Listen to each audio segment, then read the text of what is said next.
Hello guys, welcome to our November Market Snapshot. I cannot believe we are a week away from Thanksgiving. I hope you guys have great plans coming up, as do I. So here we go. Let's just go ahead and kick it off. Again, I am Lance Martin with Coldwell Banker Town and Country. I am your host for the next 45 minutes or less. We're going to do our normal routine, but I have an announcement to make. We don't have the exact date set, but we will do our 2024 real estate market forecast in March, like we've basically done for the last 11 or 12 years now. Normally we do the second or third week. I'm still trying to figure out venue or whether we're going to go complete live stream or virtual. We struggle with the audiences and how that works and the expense associated with it. But mark your calendar for sometime in the second or third week of March, and we will bring the group together and we'll do our thing and we'll see what happens between now and then. Same QR code that we've actually been using since last year's forecast. We're just building up the data and it's the same one we've used and everything is there. So we're going to jump in on what's in the news. I spent a tremendous amount of time going through a bunch of data and a bunch of charts trying to figure out, okay, what am I going to bring to you this month? And quite honestly, 95% of it, I said, it's just too much. It's overwhelming. So I said, let's go ahead and leave that on the cutting room floor. So I kind of figured, well, let's try to summarize what's gone on in the last 30 days with just a few basic slides. And they're going to look a little political, but they're really not. So this was last month. We had Matt Gaetz and Speaker McCarthy.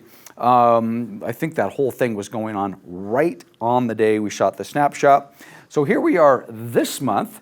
We've got the new Speaker of the House, Mike Johnson from Louisiana. He's our new guy.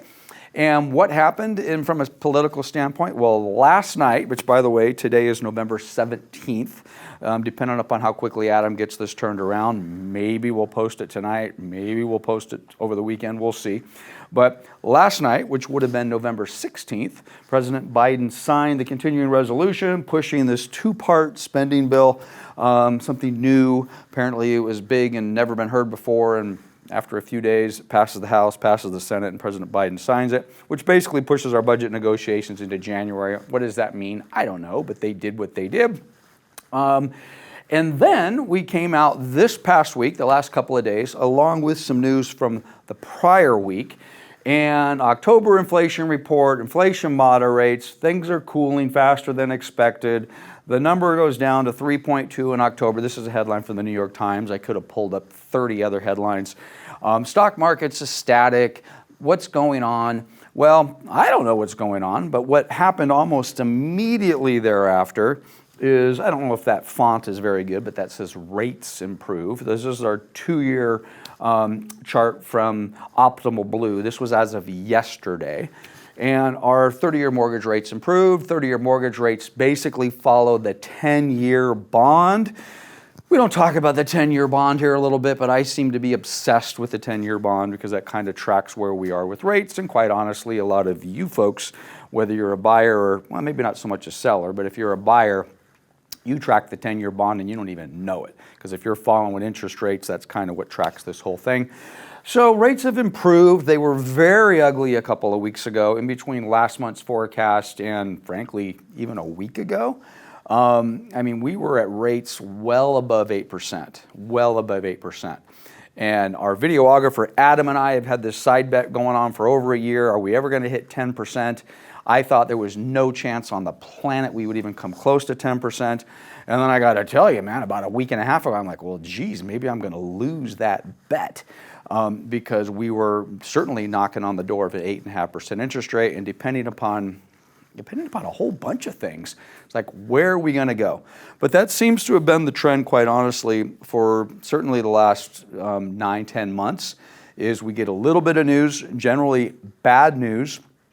I know it's crazy, I've talked about this before. Bad economic news generally means favorable news in relation to interest rates, and which is, of course, favorable news for interest rates, in my mind, by the way, means lower interest rates. And well, that's good news for us. Good news in the economy. Economy's hot, things are strong, things blowing up. Well, that means the economy is too strong, and what are we trying to do? We're trying to slow the economy down. We're trying to control inflation, bring inflation down. So we're in this constant tug of war. And frankly, if you're in the real estate industry or if you're a buyer, frankly looking to get a mortgage, then those things have impacted us. And that's what we've been talking about now for about 18 months, to be honest with you. So bottom line, rates have improved. So if you were in the market to purchase a home, and frankly, things look better today than they did a week ago. But again, who knows? Hold on and we'll see what happens. So as I put together this next slide with Chairman Powell, because I'm obsessed with him, I have this little graphic basically saying that he's done, if that's not making you dizzy. I have no idea whether he's done or not.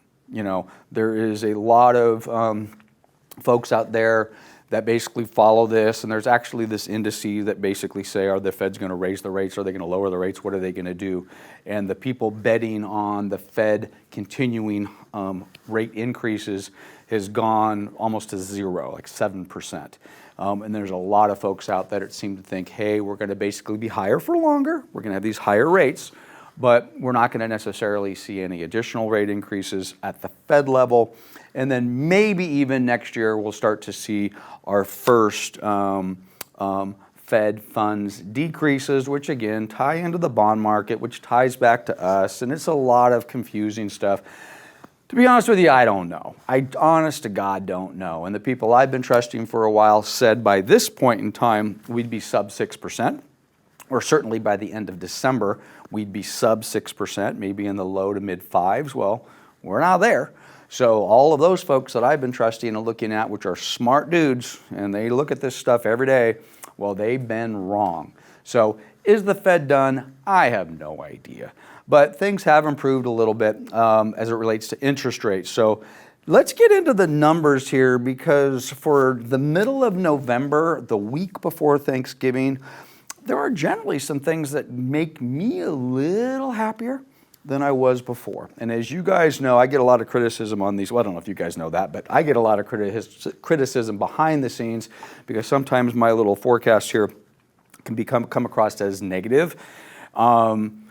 I don't know. No good news, no bad news. It's the news. I'm just telling you what the hell's going on. And if it fits in your wheelhouse as negative news, then it is. If it fits in your wheelhouse as positive news, then there you go.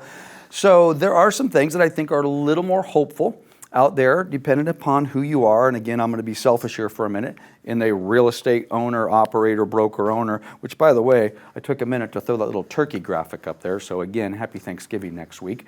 So let's talk about what's going on in median price. So we've got our 4 counties. This is our new little chart that we've used. I was telling Adam earlier, I'm still not sure I really like the new format, but this is the 3rd month, so we're going to run it here for a little bit more, see if we can improve it.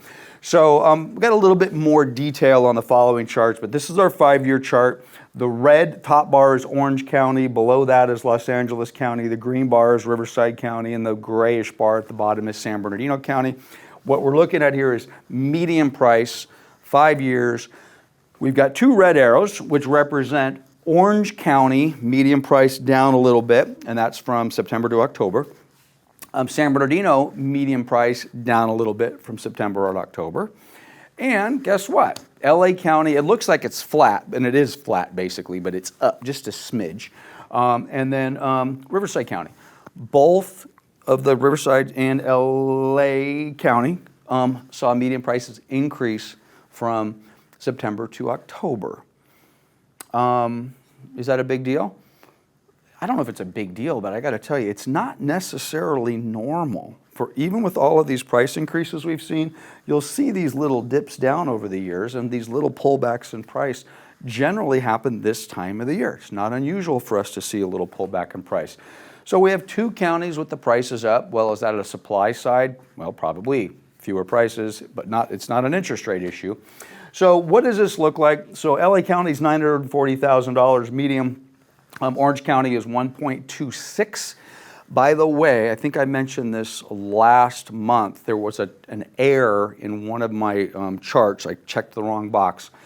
So I corrected that. So just make sure if you are using these clickable links, because you can now come in here and pull this whole presentation out and click on it, make sure you're using the current link. If you've got something that's old, The Orange County number in there is wrong. It's not wrong by a lot, but it is wrong. So you make sure you're using the most current one.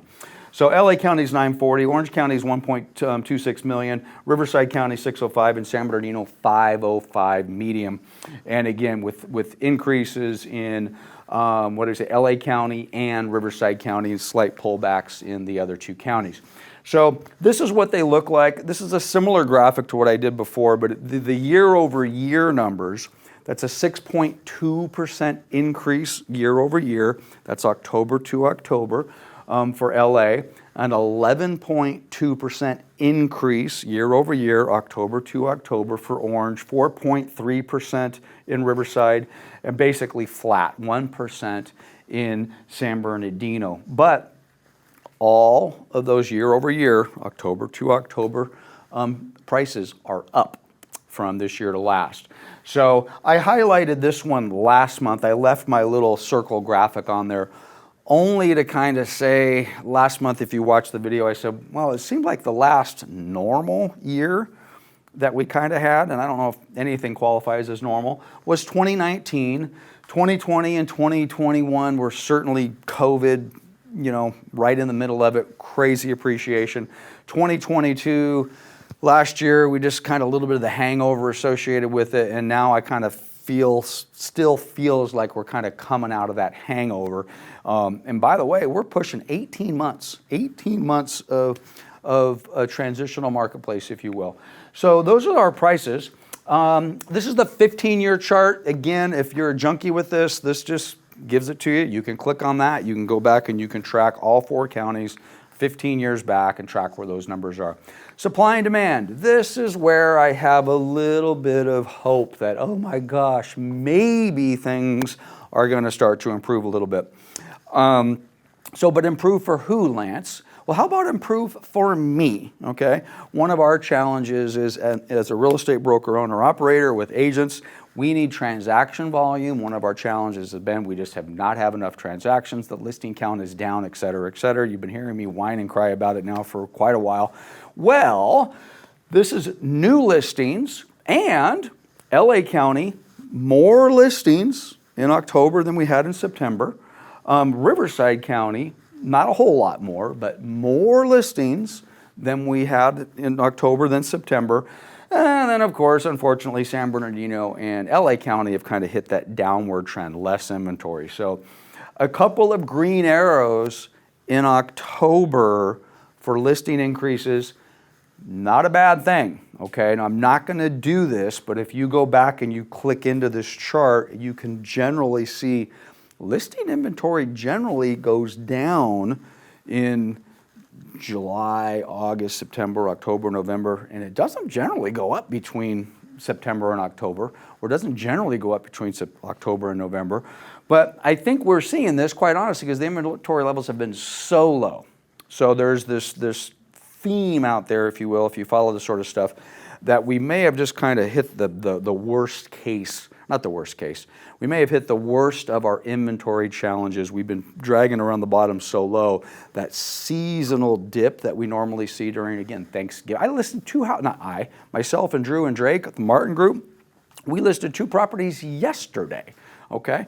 One of them's tenant occupied, the other one's vacant. Here we are a week before Thanksgiving. I mean, is that crazy, unusual to list properties a week before Thanksgiving? No. But in my office, we already did our sales meeting a couple days ago, and yeah, I'm taking a listing next week. I'm like, okay. So maybe this low inventory that we've seen, dramatically low inventory that we've seen for the last, 6, 7, 8 months and getting worse, maybe we've seen the worst of it. So we'll see. Am I being a little optimistic? Okay, guilty. But at any rate, the numbers are the numbers. So we saw increase in inventory in 2 of our 4 counties, new listings. So here we are, though, which, by the way, for those of you that were focusing in on that chart, you're like, Lance, you're saying there's increase, but I see negative numbers here. Okay, those are the year-over-year numbers. The increases I was talking about was month over month, September 2023, October 2023, okay? And we're doing this a little bit later, but here we are on November 17th. So all of these numbers are 17 days old, okay? These are numbers as of October 31st, so that's what we're looking at here. However, LA County's almost 5% lower than a year ago, October to October. Orange County, 6.9%, 7% fewer listings, lower than it was a year ago. Riverside, 9%, and San Bernardino, 7.7%. So here I am, this is a glass half full, glass half empty. We had a good month over month, but if I still want to compare year over year, it's still painful. So let me get my violin out here and we can talk about it a little bit more. To put it in a little bit more perspective, and you guys can see all of these, if we just want to go, let's just take Riverside County, for example. There's 2,270 listings in the entire county that were as of October. A year ago, it was 2,400. Okay, so that's 9% difference. 2 years ago, 3,100. 3 years ago, 3,700. And I guess 4 years ago, 2019, 3,400. So, you know, that's not a small number, but it is what it is.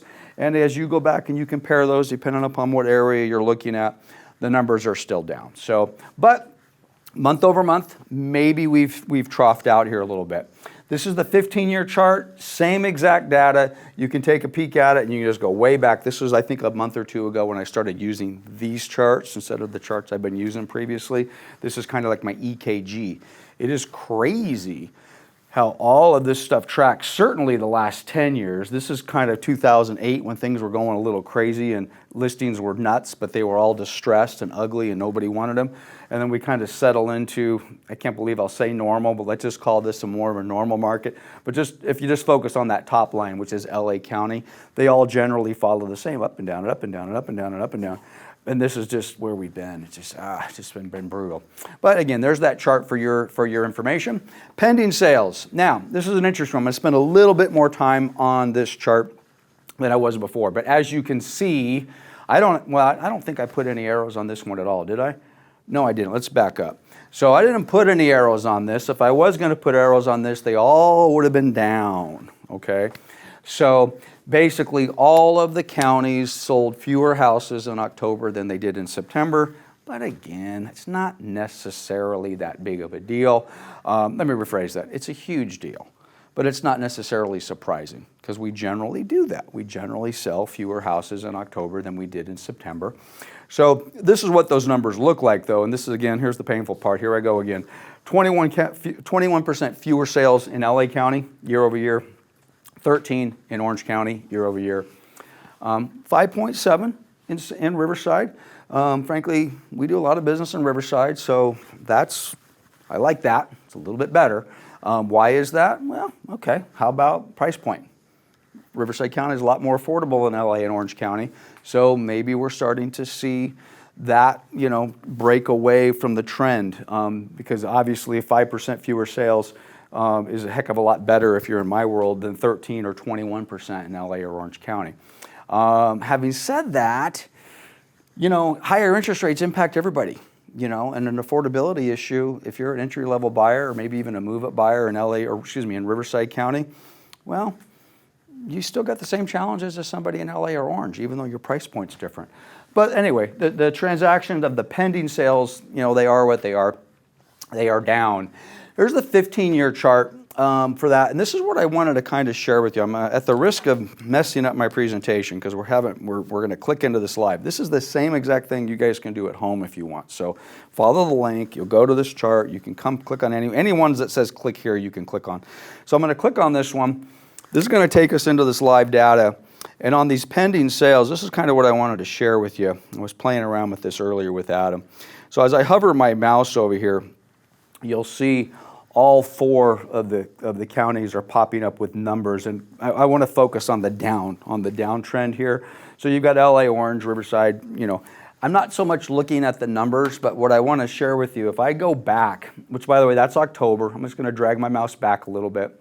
Oops, I dragged it too far. That's September, that's August, and that's June, and that's July. So I don't know how well this is rendering on the video, but the peak of pending sales in these four counties, all four of them are the same. The peak was actually, May. I must have skipped past July. May of 2023. So what do we got? June, July, August, September, October. So 5 months. So for the last 5 months, the pending sales have progressively got a little bit lower. It looks dramatic. It looks ugly. Maybe I make it sound dramatic as I come up here. I'm like, oh, we need more sales. But to put that in perspective, none of that's unusual. The fact that they're going down is not unusual. The part that's unusual is that the number that they're starting on every month going down. That's the unusual part. But if you go back and you hit all of these spikes, almost all of them line up exactly the same. So that's what I thought I'd share with you guys so you could put this in perspective. So I'm just going to drag my mouse back. I'm just going to come up to this top one just because, okay, so here we are March. So a year ago, sales actually peaked in March. And then as I drag my mouse, there's April. It's the blue, it's going down, it's going down, it's going down. And it continued to go down. And if we just want to go back to last year, all the way to December. So what am I telling you?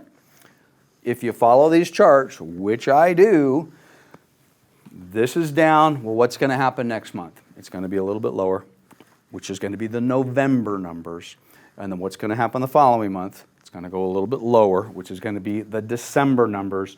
And if you go through and track those almost every single year, these low points are somewhere between November and January. So let's see if that actually pans out. December, I'm on the low point. Okay, so we just dropped. And by the way, when was the high point in 2021? August. It was May earlier. By the way, August is a little more normal. May's a little early. Normally it's June, July, August, somewhere in that neighborhood. So in 2021, again, I'm just only going to focus on LA County, but trust me, all the other counties pretty much look the same. So it peaked in August and it troughed in December. Let's go back a year later. This is 2020, July, okay? So it peaked in July. When did it trough? It troughed in January. Actually, maybe, nope, December of 2020. So we'll just do one more. Let's just go back a few years. How about this year? What year is this? This is 2015. In 2015, it peaked in March. We kind of jumped around here a little bit, and then it troughed in December. So this is the deal. What am I telling you? There's going to be fewer sales next month, and there's going to be fewer sales the months after that. So I'm already prepared for that. And I'm going to come up and I'm going to cry about it and say, we're not selling enough houses. So when you see these dramatic drop-offs, they are what they are. It does it every single year. So if you're looking at the pending sales and you're making your decision based on pendings and you start to see them continue to go down, just know that they go down like that every year. And then what do? Then they start skyrocketing back up for January, February, March, April, May, and we'll go from there.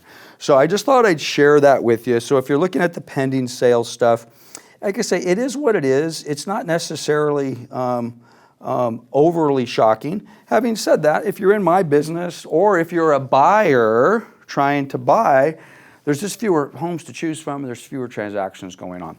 So, and again, we'll see. So that chart is there for your perusing. So what do we got? We got the same problem that we've had for 18 months, actually even longer than 18 months. We need more listings. We need more transactions. That trend continues. It is what it is. Oops, am I stuck? Let's see if we can get this back on. Okay, we did a Spotlight City last week of Riverside. I'm planning on taking these down every single time, but archiving them so that you can see it. I just left this slide up here because I just left it up. Today I decided to do Rancho. So I'll click into these very, very quickly. So if you're interested in what's going on in Rancho Cucamonga, the price, well, what's going on with price in Rancho? If I can get my mouse over here, price is down, okay? There it is. If you want to know what that number is, because I didn't actually pull it, but that number is $879,000, let's call it $900,000 median price in the city of Rancho Cucamonga, down from September of $933,000. Okay, what does that mean? It means the price is down a little bit in Rancho. Is that a big deal? No, it's not uncommon. That's just kind of what we do. Come back to my snapshot. What's going on with listings in Rancho Cucamonga? Listings are up, okay? I know it's a small little number there, but they're up, okay? So we kind of talked, we had 2 counties with listing counts up, 2 counties with listing counts down. The reason I'm encouraged is because I believe we're going to start to see some listings hit the market at a time when we normally don't, November and December, in between the holidays. We shall see. And then last but not least for Rancho, we're going to do sales. And this is the pending stuff. These are the transactions and the pendings. And what are they? they are down. Interesting, they kind of picked up there a little bit, but they're down. So Rancho is really no different than any of the other marketplaces that we're following. So we'll continue to put these little spotlight cities on the radar here for you. And hopefully with any luck, you will see some value there. I mentioned this to you guys last time. If you have a specific city you want to see, just text me, shoot me a message, put a message on Facebook, YouTube, wherever you can get a hold of me, and I'll go ahead and I'll just shoot them out to you individually. We talked a little bit about interest rates, so let's just kind of wrap up on interest rates because that's what we've been doing. By the way, this is just a trend. Can you get a 7.32%? No, you cannot get a 3% interest rate. Can you get a 7.3% interest rate? I don't know. Depends on who you are. Depends on your income, a whole bunch of things. So this is just basically the trend. If you need a lender, let me know. I'll connect you with one of my partners. But the 2-year trend, this is what I've been talking about. This is where we've been and this is where we are. We've seen some improvements. This chart was well above 8% not that long ago. By the way, let me back up. This is Optimal Blue. This was as of yesterday.